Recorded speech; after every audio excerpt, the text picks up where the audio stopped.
In Aotearoa, New Zealand, I've learned to listen.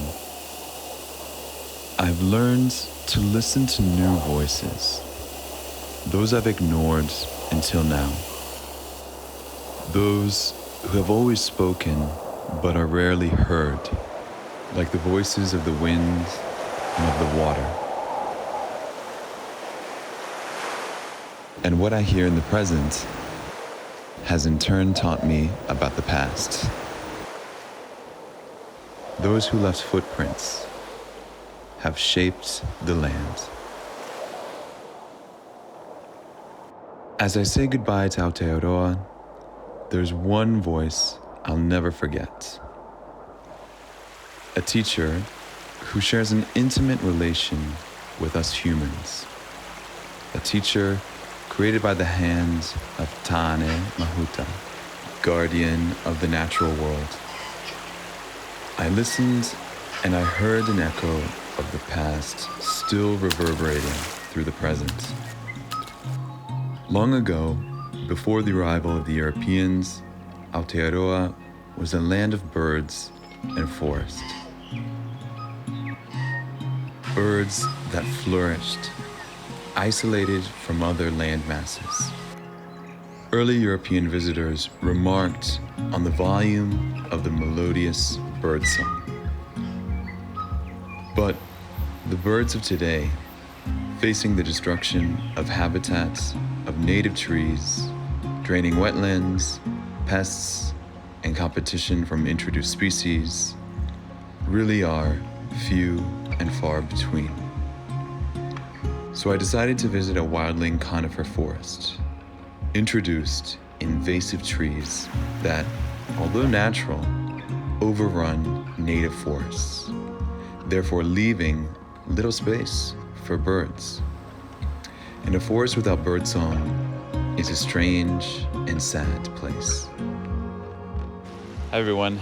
So I'm here in Richmond Forest right now, which is the area that I'm currently living in. The weather has finally changed here. It is officially fall and it's very cold down here in the Southern Hemisphere. I think this is a pretty great way to end my experience here in New Zealand because I'm walking through this pine forest right now. It's really quite a bizarre experience because in any native forest or bush here in New Zealand, it's very common to hear the beautiful chorus of birds. And it's just not like that here. In this monoculture of pine forest, it's just dead in comparison. It's really bizarre. And along the way, I found some examples of where native species have held on, have endured, persisted. Some trees, some bushes, manuka, kanuka. And I was just thinking, right, Charles Darwin very much was a proponent of that a species is a product of its environment, right? That we adapt and evolve to a certain place because of the conditions, because of the surroundings, what the land is like, the climate, weather, whatever. And so now that has been irreparably changed, well, yeah, of course, there are no other native birds here, which makes me really sad.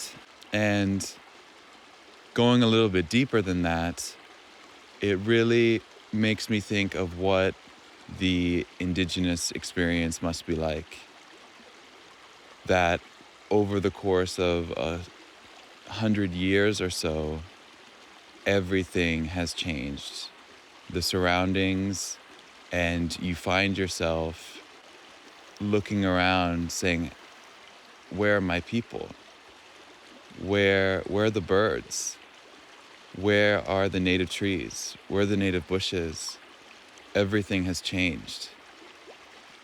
That must be heartbreaking. It must be heartbreaking to wonder where your people have gone.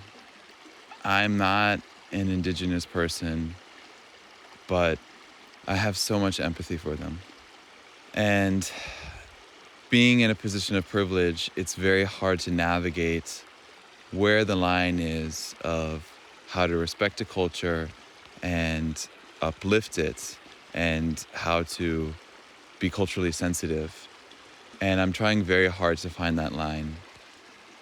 Walking through this forest, I've just felt, oh my God, this must be what it feels like to have everything around you entirely changed, your whole way of life completely erased to where you can only find a couple of native trees on the way ahead. Your people, the plants, the environment, the land, all changed. Just walking down this trail, I've experienced that. I don't want to make any kind of assumptions or generalizations about Indigenous people and their experience, because I have no idea what that is like. But at the same time, I can't be silent anymore. I can't stand here and look at this pine forest that is entirely devoid of native life and say that's okay.